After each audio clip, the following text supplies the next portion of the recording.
Okay, so you want to own a gas station. Not work at one. Own one. The metal canopy, the pumps, the walk-in cooler, all of it. Here's the part that breaks people's brains. You can pump 100,000 gallons of gasoline in a month and take home less profit than a single coffee shop makes selling lattes.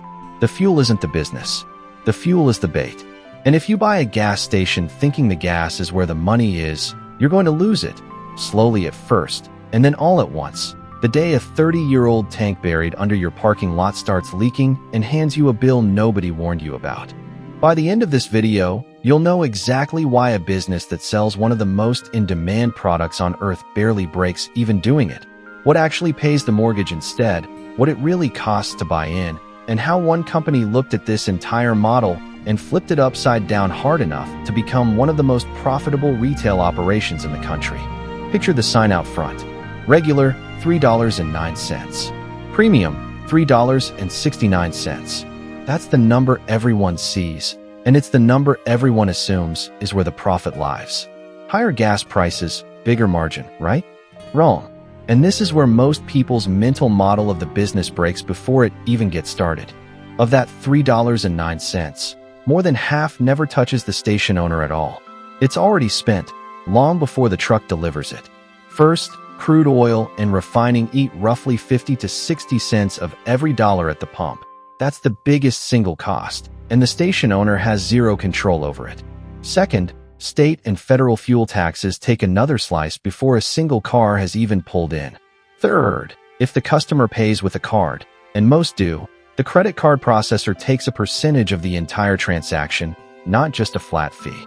When gas was running around $3.50 a gallon, that card fee alone was eating roughly 8.4 cents per gallon.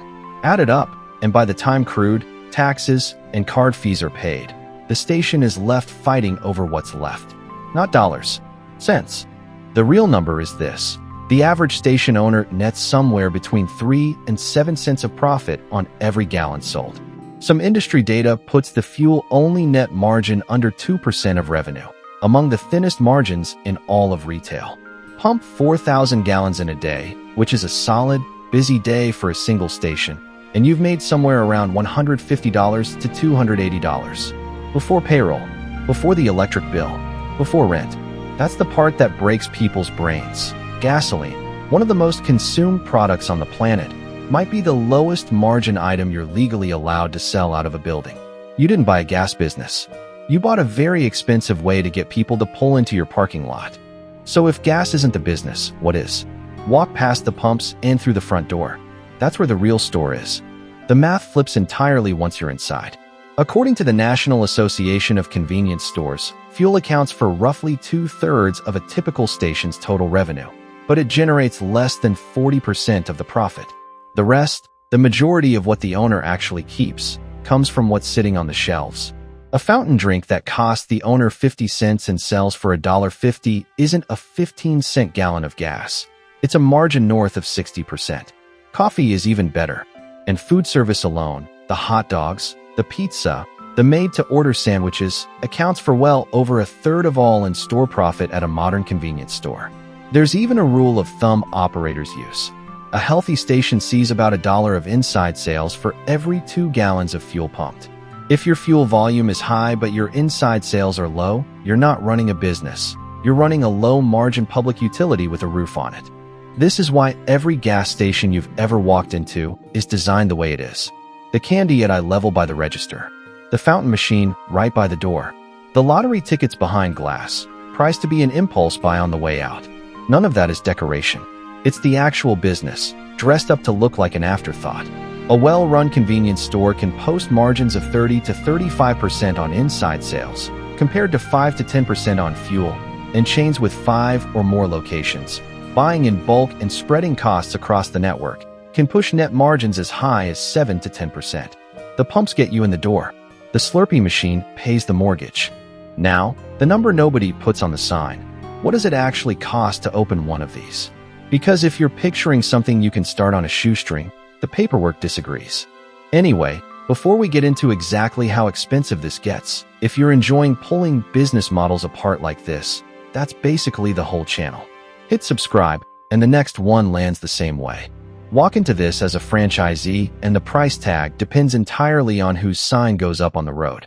A Shell-branded station can run anywhere from $1.5 million to over $6 million depending on the market, plus a $25,000 to $50,000 franchise fee, and you'll need to prove you're sitting on at least $60,000 to $700,000 in liquid capital just to qualify, depending on the format. Chevron wants $1.50 to $2.50 million total, with $500,000 in liquidity before they'll even take the meeting. Even the so-called affordable end of the market, a 7-Eleven fuel franchise, can range anywhere from $45,000 for the smallest format up to $1.2 million once land, pumps, and tanks are accounted for. First, the land itself, which alone can run $50,000 to $500,000 depending on location. Second, the building and the canopy over the pumps, easily $1.50 to $3 million to construct from scratch. Third, the underground tanks, which have to be installed and certified before the state lets you open the doors at all. And on top of the initial number, most franchise agreements attach an ongoing royalty. Some charge a flat percentage plus a few cents per gallon. Others, like certain 7-Eleven agreements, take a cut that can run as high as 50% of gross profit in exchange for the brand, the supply chain, and the support. Here's the trade nobody explains up front. You're not really buying a gas station. You're buying real estate, with a business bolted on top of it, in exchange for a piece of paper that lets you use somebody else's logo. The franchise fee buys you the brand. The land underneath it is the one thing on the balance sheet that's still worth something on the day the gas stops selling. Every gas station sits on top of a liability that never shows up in the listing photos, the tanks themselves. Steel, buried underground, holding thousands of gallons of fuel, for decades, in some cases, without anyone thinking twice about it. Tanks corrode, pipes crack, and when they do, gasoline doesn't just disappear, it moves. Through soil, into groundwater, sometimes off the property entirely, and into a neighbor's well. This isn't a hypothetical. Regulators have documented over 371,000 confirmed leaks from underground tanks across the country, and the legacy cleanup problem left behind is estimated in the tens of billions of dollars. That's why federal law requires every owner to prove they can personally cover at least $1 million in contamination damages before they're even allowed to operate. First, a small, contained soil contamination might run $10,000 to fix. Second, if it reaches groundwater, that number climbs past $100,000, sometimes well past it. Real insurance claims on file show cleanup costs of $270,000 for a single corroded tank, $600,000 after diesel migrated into a nearby stream, and one case where remediation blew straight through a $1 million policy limit before legal fees were even added. Third, the older the tank, the worse the odds. Insurers report a sharp jump in premiums once a tank passes roughly 30 years old, because the likelihood of a costly release rises right along with it. This is the part a lot of new owners never budget for, because it's invisible until it isn't. You can run a clean, profitable station for 15 years and still get handed a 6- or 7-figure bill the day an inspector finds a hairline crack you didn't know existed. The gas station business doesn't just ask you to compete on thin margins above ground.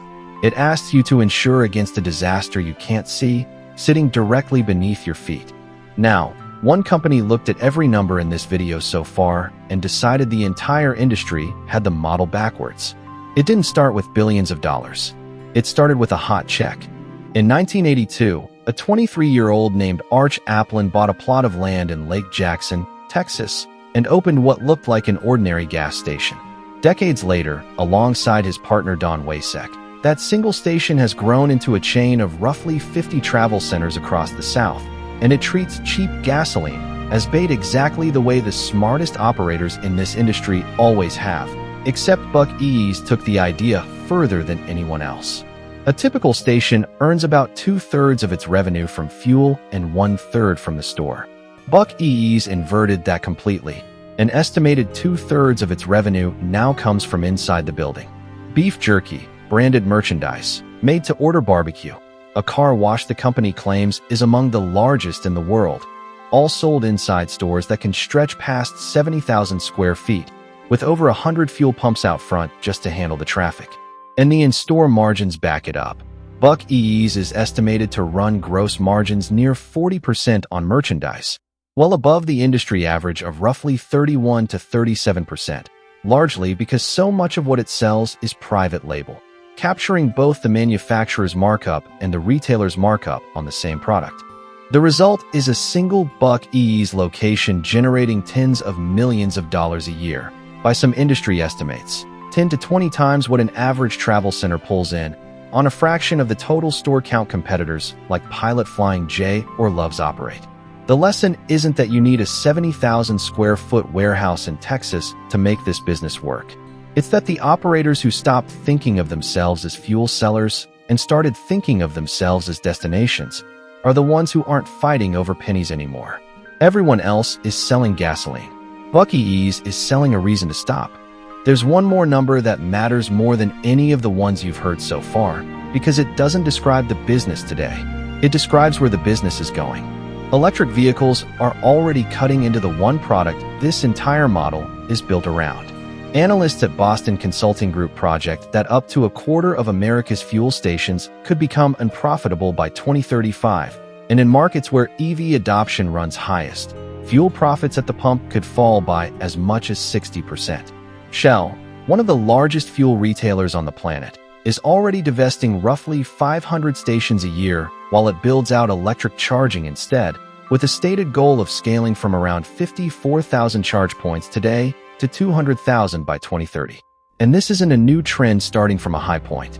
The number of gas stations in America has been shrinking for decades. There were 151,000 of them right after the 2008 recession, down to 142,000 by 2020, and that's less than half the number that existed in 1972, even though there are now more than double the vehicles on the road.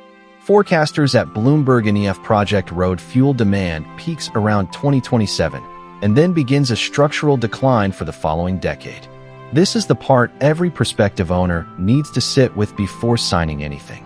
The gas station business was never really about gasoline. It was about foot traffic, and for 100 years, gasoline was the most reliable way to generate it. That's ending.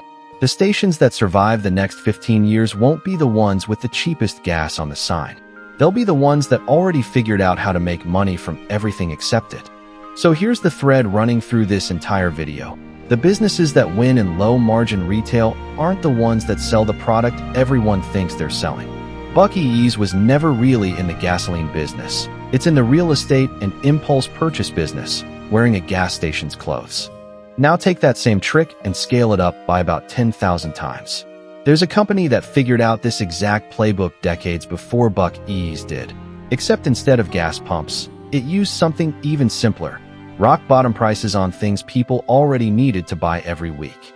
And just like here, the real money was never sitting at the register. Next video, the economics of owning a Walmart, and the almost invisible way its real estate empire quietly outperforms the retail business everyone thinks it's famous for.